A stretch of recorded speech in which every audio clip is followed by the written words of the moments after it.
Welcome back, everyone. Ready for another deep dive? Absolutely. Always up for exploring new corners of the modern mythology world. Well, this time, we're going beyond planet Earth. To the stars. Yeah. Uncovering the secrets of space in the modern mythology RPG setting. Sounds exciting. Our guide for this journey is Pantheon Magazine, Issue 10, The Solar System. Ah, class. And trust me, it's packed with some wild stuff. What kind of stuff are we talking about? Well, we've got tales of a teenage witch who, get this, helped design Unity 1's power grid. Whoa, really? A teenage witch? Yeah. And then there's the truth about Roswell. Oh, so we're finally getting answers about those mysterious Lemurians. That's right. And we'll even get a glimpse inside DC Orbitron. America's orbital capital. I've always wanted to know more about that. Well, buckle up because we're about to blast off. Before we do, I just want to say what I find really intriguing about this issue is that it doesn't bog you down with new rules for space. Oh, good point. It's all about using existing mechanics in new and clever ways. So space exploration feels like a natural extension of the game. Exactly. It's not just tacking on a space chapter. It's like a natural evolution of the setting. Which I'm sure is reassuring for both players and game masters who, don't want to learn a whole new system. Absolutely. Yeah. So it's not like you suddenly become a different character just because you're in space. Right. Your abilities still work. But the environment Adds a new layer of complexity and strategy. Okay, I'm starting to see how this works. For instance, think about a telekinetic. Yeah. Using their powers in a zero-gravity environment. Oh, interesting. Or a pyromancer having to adjust their spells for, say, the different atmospheric conditions on Mars. I get it. It's not just about shooting lasers in space. Exactly. It's about using your powers creatively to overcome unique challenges. That makes it way more interesting. Absolutely. It's like taking those classic superhero tropes. And putting them in a whole new context. Exactly. And let's not forget about the potential for new threats. Oh, right. Space is a pretty big place. The vastness of space is full of unknown dangers. Like what? Well, think cosmic radiation or even alien encounters. Ooh, alien encounters. Now we're talking. Definitely something to keep in mind when venturing beyond Earth. Okay, so we've got these cool powers. And these potential threats. But let's talk about where we might encounter all this. Like DC Orbitron. Yeah, this thing is massive. It houses the entire U.S. government in orbit. Which is pretty mind-blowing when you think about it. It's a marvel of engineering. And a testament to just how far humanity has come in this setting. This 2-mile-long station is a symbol of American power and a bold step into the future. But it also makes you wonder about the future of governance, right? Oh, absolutely. How do traditional borders and national sovereignty work when a nation puts its government in space? It's a fascinating question to consider. And it's just one example of how this supplement pushes us to think about the bigger picture of humanity's expansion into space. It's not just spaceships and laser guns. It's about the social, political, and even philosophical implications of space exploration. Okay, that's pretty deep. But before we get too philosophical, we need to figure out how we're actually going to get to space. Right, because it can't all be government-funded missions to DC Orbitron. Imagine walking into a spaceport that feels more like a futuristic airport. Oh, I like where this is going. Families heading off on lunar vacations, business travelers catching flights to orbital stations. Researchers embarking on expeditions to Mars. Exactly. Space travel has become almost commonplace. Like hopping on a plane. In a way, yes. The supplement mentions a variety of options. So we're not just talking rockets and shuttles. Well, there are those, of course, offered by traditional carriers like Calhoun United or Emerald Air. But there's more. Oh, yeah. For a more luxurious experience, you could take the Imagitech space elevator. A space elevator. That's straight out of science fiction. But in the modern mythology setting, it's a reality. Imagine stepping into a sleek pod and smoothly ascending thousands of miles above the Earth. Watching the planet shrink beneath you. That must be an incredible experience. Then once you reach orbit... You've got a whole network of space stations and lunar bases to explore. Exactly. There's Argus, the massive research station run by Imagitech. I bet that place is buzzing with scientific breakthroughs and cutting-edge tech. Oh, absolutely. It's a hub for all sorts of research and development.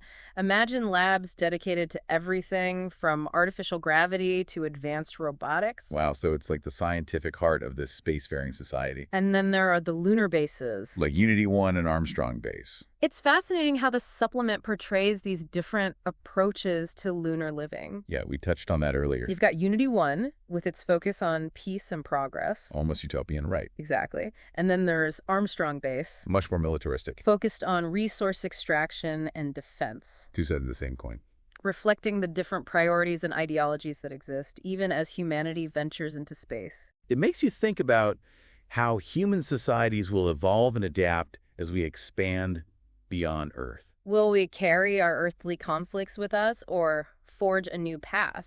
Big questions. And this issue doesn't shy away from exploring them. Okay, before we get too philosophical again, Yeah. let's shift gears and talk about asteroid mining. The gold rush of the 21st century, but in space. I am all ears. What's the deal with that? Well, the asteroid belt is incredibly rich in valuable resources. Like what? Well, there's gravium, which is essential for artificial gravity technology.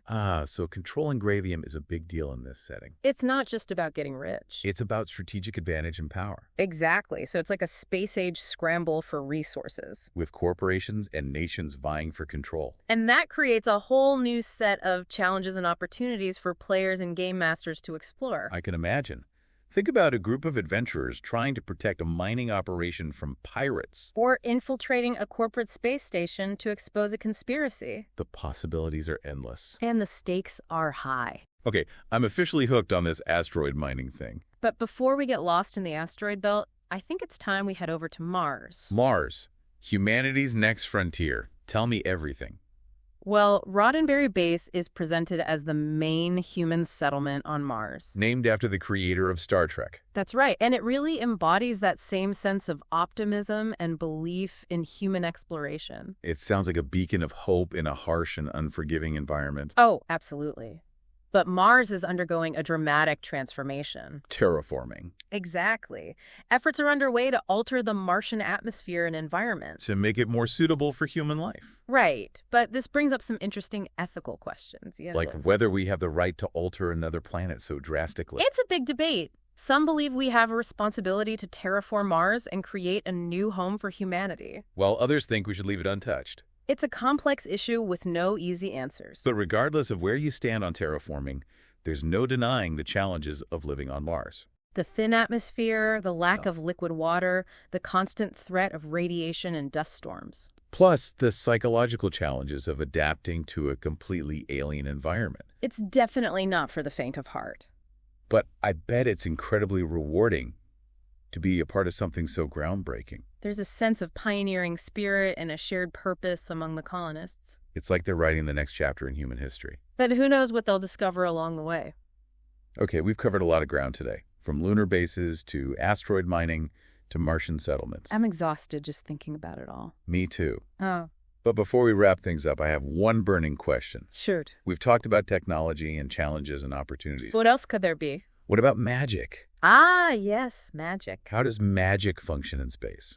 Well, the supplement touches on a concept called astromagology. Astromagology, huh? Sounds intriguing. It explores how magic functions in different celestial environments. So like a fireball cast on Mars would behave differently than one cast on Earth. Precisely. The different gravities, atmospheric conditions, even the alignment of planets could affect spellcasting.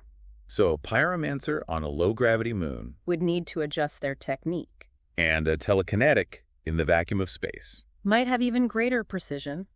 I can see how this adds a whole new layer to magic. It's not just about memorizing spells anymore. You have to understand the environment and adapt. And that creates so many possibilities for both players and game masters. Like what? Well, the supplement even provides optional rules for incorporating astrological influences into magic. Oh, cool. So you could tap into the energies of specific planets or constellations. Exactly. A spellcaster attuned to Mars might have a bonus to fire magic. Or someone aligned with Orion could have enhanced navigation skills. The possibilities are fascinating. It really makes you think about how different magical traditions might evolve in space. Will we see new schools of magic emerge, specific to certain environments? The space witches harnessing the power of Jupiter's storms. Lunar mages drawing energy from the tides. The possibilities are truly endless. And then there's the potential for encountering alien species with their own forms of magic. Oh, wow. Yeah. First contact, but with magic instead of technology. It challenges our very understanding of what magic is and how it works. And it forces us to confront the unknown with a sense of both wonder and caution. It's a beautiful blend of science fiction and fantasy. It's what makes modern mythology so unique, The world where ancient myths and modern technology collide. where the impossible becomes possible. And where the boundaries of reality are constantly being pushed. And as we venture further into space, We're bound to encounter new wonders, new challenges. and new stories that will shape the future of modern mythology. I can't wait to see where this all leads. Me neither.